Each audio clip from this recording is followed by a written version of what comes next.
Spartans! What is your profession?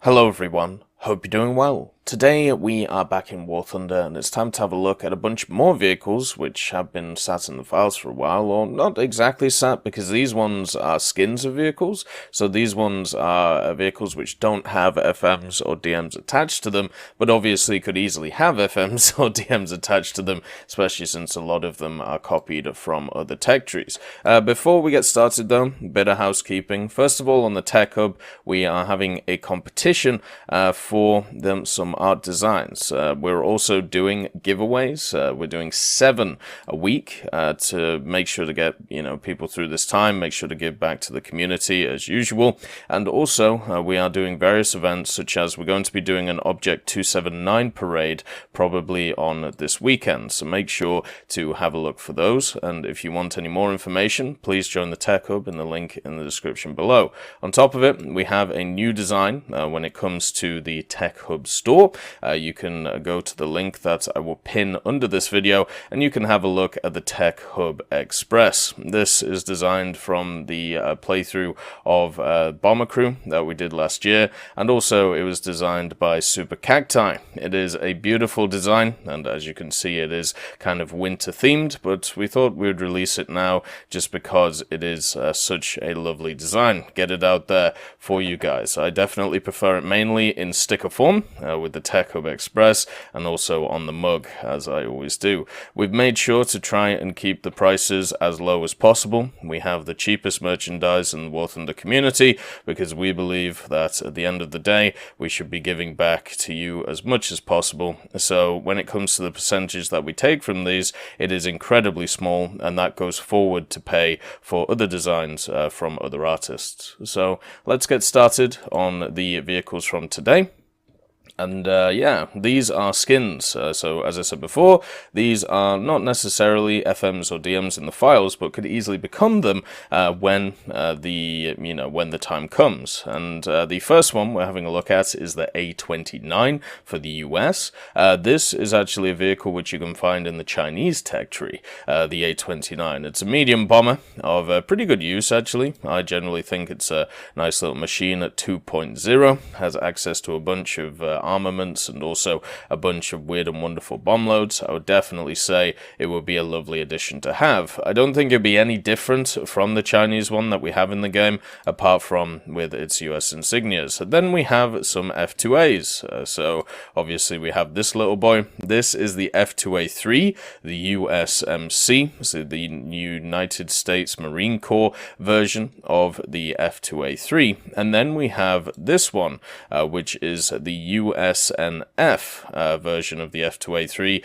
which I'm pretty sure stands for the United States Naval Forces, but it is kind of how it is. They are pretty much exactly the same vehicle, just slightly different skins, and you could see the slight difference between them. It's very small. Pretty much, if you look, one has a decal on this left-hand wing, or the wing closest to us, I should say, and then this one doesn't. That's pretty much, the difference between the two vehicles. But yeah, these are just copies of the F2A3s that we have in the game with slightly different skins. The next one is an F4. Now this one has a really cool skin to it. You can see it right here, and this is the F4U4 VMF 232.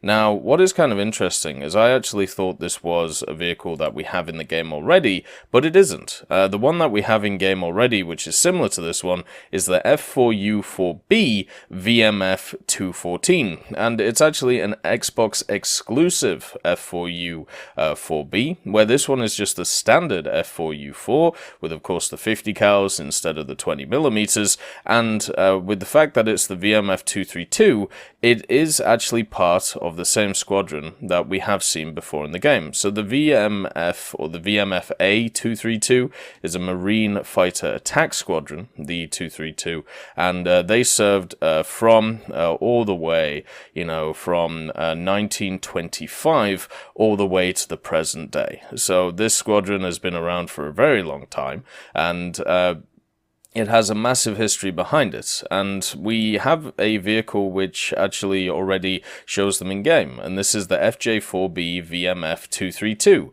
It is the gift vehicle that the Americans get at rank 6, and it was part of the Good Old Summer event, which came after the Operation Summer, which was the IS-7 event in 2018. So to see it represented in a different way, instead of just the FJ4B in the form of an FU4 would be lovely. And you can see the skin itself is beautiful.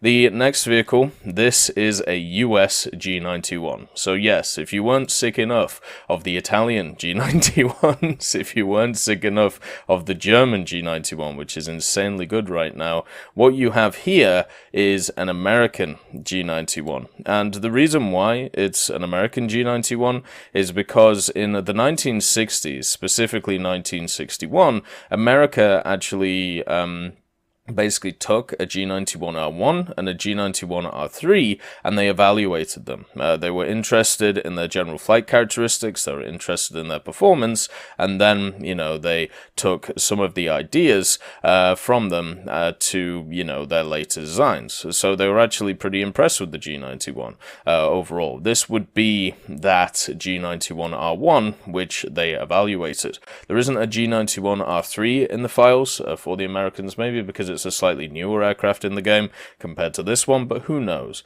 The next vehicle on offer is a P40.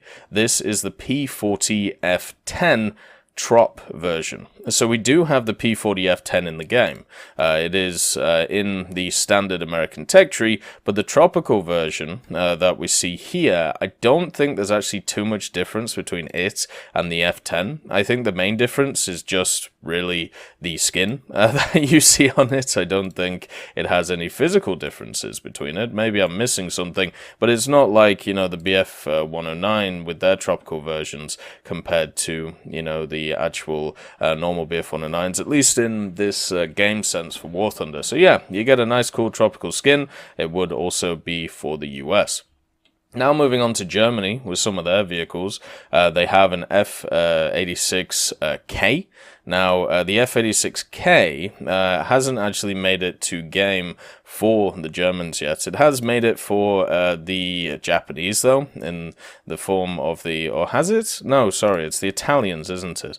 Yes, or is it? Yes, it's the Italians. The Italians have the F-86K at 9.3, and so do the French. So this is a plane that is in-game now, but there is a German version of it. Obviously, the Sabres, especially the Sabre Dog, was one of those which was heavily exported for America, especially once America moved on to their F-100 series of aircraft, because of the fact, well, at the end of the day, if you're moving on with technology, what are you going to do with some of the old stuff? Well, you're going to export it to countries which are not as fortunate when it comes to design. And one of the weird things about this skin is it looks like kind of not completed or very odd. You see how the German insignias are kind of just slapped on there? It kind of looks on the machine that they're not placed properly.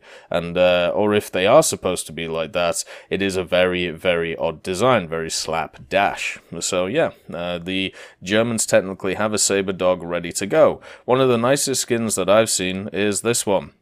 This is a Hurricane Mark 1 late, so this would be exactly the same as the one that we have in the British tech tree right now, apart from, of course, it has a German World War II Luftwaffe skin. So it would perform exactly the same, no gun difference, no engine difference, no, you know, nothing difference really, but the skin itself I think looks really nice. It reminds me of kind of a night fighter skin, which there are a few available for the Hurricane in the game. The next vehicle is Soviet, but it is for the Germans once again. It's the LA-5F, probably going along the same route that we've seen from a lot of other vehicles from the Germans with the ideas of captured vehicles, very similar to the Hurricane Mark 1 late as well. And going on that timeline, this is an interesting machine. Now, if you haven't played the French tech tree, you might not know too much about this machine, but this is the Leo 451. This is a machine which I think is pretty cool in the game. I wish it had a slightly better bomb load, but it is put together very interesting. And also, after the invasion of France from Germany, Germany did try and use a lot of the French vehicles, not just the ground forces stuff, but a lot of the air forces stuff, for either reconnaissance or normal missions, which they would be normally used for. And the Leo 451 was one of those which was pressed into service. One of the coolest skins that is available in the files right now is this one. This is the P51D5 for the Germans, and as you can see, for some reason there's just a large blobs of colour instead of general stripes, which is what you'll normally see, but I think it looks pretty cool like this. I generally like this overall colour. Would be cool if you could modify it, so turn the black maybe red or something, or maybe a different colour to try and fit in slightly differently, but I think overall this might be the coolest skin when we look at all of these vehicles. One of the next vehicles is a Typhoon. This is the Mark 1B. They also have the Mark 1B late for the Germans, and these two are just straight copies of the ones that we see in the British tree, with of course the German skins. So the yellow bottom, just to make sure that people know that it is a German vehicle. You can see the main difference between the vehicles is of course this one having the three-bladed prop and also the standard canopy, this one having the bubble canopy, the four-bladed prop, and also the movement of the radio on this machine. I can't remember if they have different engines. Probably have to just check that real quick just to make sure I'm not talking out my booty, but the main thing is, yeah, this is just once again a vehicle which is just a straight copy of what we have in the British tree. Looks like they do have the same engine, or at least very similar engines. The Napier Sabre 2A 24-cylinder inline on the Mark 1B, and then the Mark 1B late, the Napier Sabre 2 24-cylinder inline. So, yeah, pretty similar, if not the same. Oh no, the Mark 1B has the 2A, and the Mark 1B late has the 2. So slightly different engines, but I'm sure, at least in-game, they do perform slightly differently because of what you can do with each engine, but yeah, it's negligible in the grand scheme of things. The next vehicle is a North Korean vehicle. And this is the LA9, and this would actually be in the Soviet section of the skins for the tech tree. So you could definitely see that adding a North Korean skin would be interesting. Obviously, they do have an interesting history when it comes to a lot of their, obviously the Korean War, and around that time, there was a lot of Soviet and American vehicles which were used during that war, and it would be interesting to see them represented in the game. Then we have a few vehicles which are only there, not in FM and DM, but instead in skin form. This is the Lincoln B Mark 1. So we have the Lincoln B Mark 2 in the game. The Lincoln B Mark II sits in the British tech tree as a bomber. When it comes to the Lincoln B Mark I, though, what's the difference between the machines? Well, the difference pretty much is the engines. So the Lincoln I used 4 1750 horsepower Rolls-Royce Merlin 85 inlines, whereas the Lincoln II used 4 Rolls-Royce Merlin 66s or 68As with 300 and also 300 inline piston engines. So the main thing is the Lincoln II had more powerful engines compared to the Lincoln I. Everything else should be exactly the same on the vehicle. There shouldn't really be any difference between it, but it does have a really cool skin, which you can see here. A very, very nice one.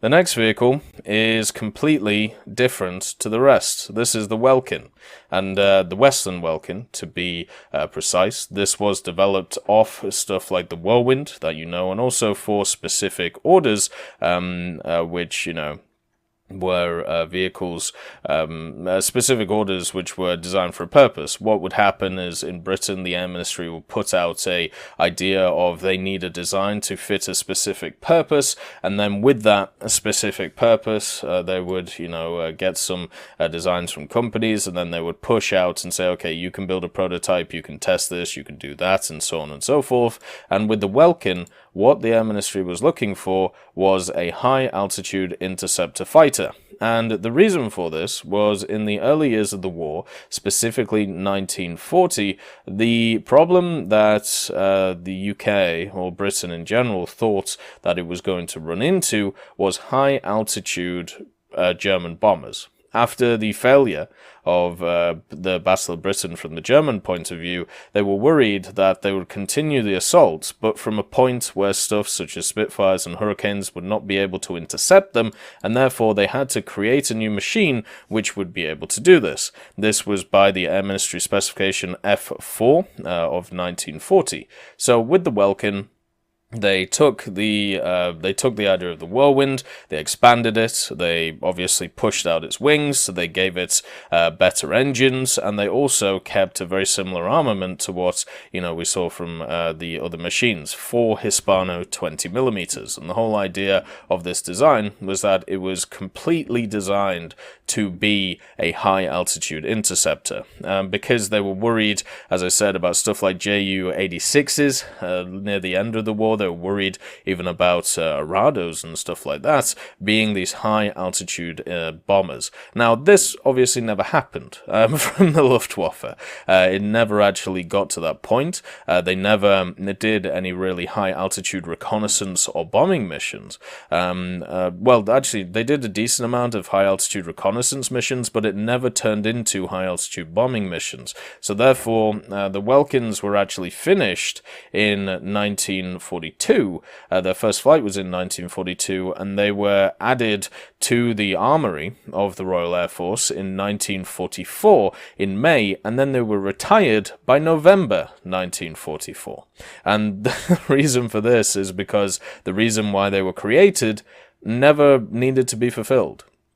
The need for a high-altitude interceptor or a high-altitude fighter never materialized during World War II as a defensive fighter. So therefore, they just really, after, creating these machines, they were kind of useless. They never saw really any operational, service. They just kind of were there. And, they were pretty much used for, like, certain training purposes and also showing pilots about how to fly in like high altitude situations, and they made a decent amount of them, like nearly 100 of the machines, but they just never saw service. There was no real need for them, and this thing has been sat in the file for quite a long period of time, and it's actually in two forms. Actually, no. Well, it's not in the. I don't think it's in the files anymore. Yeah, it's been removed. But at least it was in the files for a while, and it comes in two forms. So you got the Mark 1, which you see here, and then you have the Mark 1 Late. Now, the only differences I can see visually between the two, because if you look up the Mark 1 and the Mark 1 Late, or even just different variants of the Welkin, which would correspond to what we see from these two pictures, pretty much this, to me, looks like the main production version, and the other one looks like the prototype. The main differences between the slightly upgraded engines, and also provisions for high-altitude combat, so stuff such as, a pressurized cockpit and things like this. So, the Mark 1 Late, if you look between the two pictures, you can see that the engines are slightly different. But apart from that, they look very, very similar. Hopefully at some point we see the Welkin. It's definitely, in my point of view, a very anticipated machine. I look forward to it being added to the British tech tree, just like I do stuff like the Lincoln. So the next few vehicles are Chinese, and of course not Chinese, but this is an A6M2 of the PRC, so the People's Republic of China. And it's pretty much just a reskinned A6M2.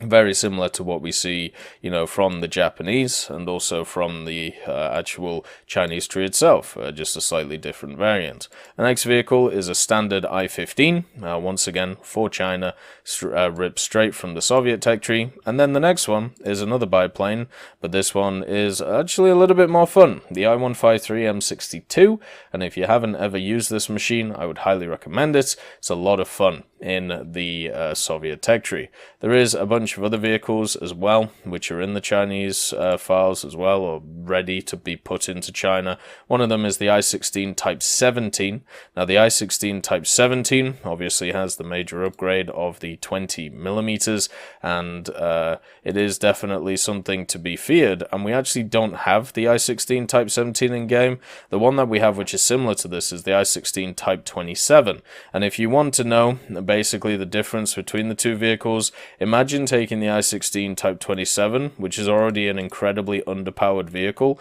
when it comes to its engine power and what it's able to do, and weighed down heavily by its guns, and then give it a weaker engine. That's pretty much what the Type 17 is. So yeah, have fun with that. The next vehicle is a MiG, and this is just a standard MiG-15 for the Chinese, with actually a really nice skin on it.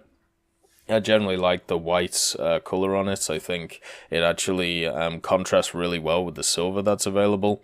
And then the next one is the MiG-15, which you see here. And this MiG-15 bis actually has NS-23s. So if you have a look at guns from the Soviets for stuff like the MiG-15s, generally what you'll find is for the MiG-15 you have NS-23s, and then for the MiG-15 bis you have NR-23s. NR-23s are seen as better guns as than the NS-23s, because it has slightly better muzzle velocity, and also I believe has slightly better rate of fire. So this would be a worse version of the MiG-15 bis in the Chinese tech tree compared to the Soviet one. You can see it does have some cool mountings though when it comes to its well, hard point areas, you know, for bombs and rockets and stuff like that. So it would be kind of nice, you know, for the Chinese tech tree to try and buff it out a little bit. There is also a P40E for the Chinese. This would be similar to the premium one that they had, but of course in a really lovely green camouflage. The next vehicle is a P47. This is a D23, and it actually comes in two shades. So you have the aluminium one, which is this one, the white one with the blue areas over here. Then you have this one, which is of course more standard when it comes to the general outlook of the P47. So yeah, you've got some pretty nice skins here, and also the P47s are always incredibly fun to use when it comes to pretty much any tree. Then you got another P51 for the Chinese. So this one right here, the P51D 30. I would have definitely preferred this over the K, just because of its secondary ordnance options. But I think, you know, having the K at least gives it a little bit of originality. And then you have an SB2. So this vehicle right here, this is an SB2M. Oh, sorry, this is an SB2 M103U MV3, and I believe it's available in the Soviet tech tree. I know they removed a bunch of the SB2s, but at least from my point of view, I have it, and I know I don't have all of the SB2s. I think I'm missing one, but I'm pretty sure this is a one that you can guess. This is the M103U MV3. So another pretty fun little lower tier bomber, which could be there for the Chinese. Then the next vehicle is another Leo. This is a Leo 451, but instead of being for any other nation, such as for the Germans, this is an Italian version of the Leo 451. So we could technically have 3 tech trees in the game which have access to this Leo aircraft. Moving on to France, and France actually has some weird and wonderful skins for pre-existing vehicles. So a lot of these vehicles we've seen are either, you know, vehicles from other tech trees, or things that could be transferred over, or just completely new aircraft overall. When it comes to France, they actually have some really nice stuff. So you have the D520 1944. I'm pretty sure this skin is available in the UK tech tree, if I'm remembering correctly, but at least this would be for France. Then you have some Vichy skins for France. So this would be the early Vichy skin for France for the D520, and then the later Vichy skin, which in my opinion is my favorite, is this one. How cool is that? With the yellow and red, I think it looks absolutely beautiful when it comes to the game, and would like to see more skins like that. The French also get their hands on a P40 F10. which is very similar to the one that we see in the UK tech tree, the US tech tree, apart from the fact that it has a slightly different skin on it. And then one of the last vehicles, if not the last vehicles, is from Yugoslavia. This is the Yugoslavian Fury Mark 1A. So exactly the same as the vehicle that we find in the British tech tree, but for some reason it just has a Yugoslavian skin. Maybe at some point it will be added. It is actually slightly different to the one in the British tech tree, because you have the Fury Mark 1 and then you have the Fury Mark 2. So this would be a Mark 1A, probably a vehicle between the two variants that we have in Britain, and as always it would be lovely to see. So those are the vehicles, or the skins, and stuff which we could definitely see in the future for a lot of these vehicles. A lot of really fun and interesting stuff, and make sure to check out the store just to see if there are any designs that you're interested in to support the community. As always, have a wonderful day, and hope you enjoyed the video, and I'll see you next time. I just want to thank Ambrosius McClellan, B. Young, Blackie, Chris Giltnane, Daniel Stanton, Jay Wilt, John Ryman, Martinez, Super Cacti, Trigger Hippie, Eugens Terry, and also Elove Goat and Samuel Slick for supporting the channel.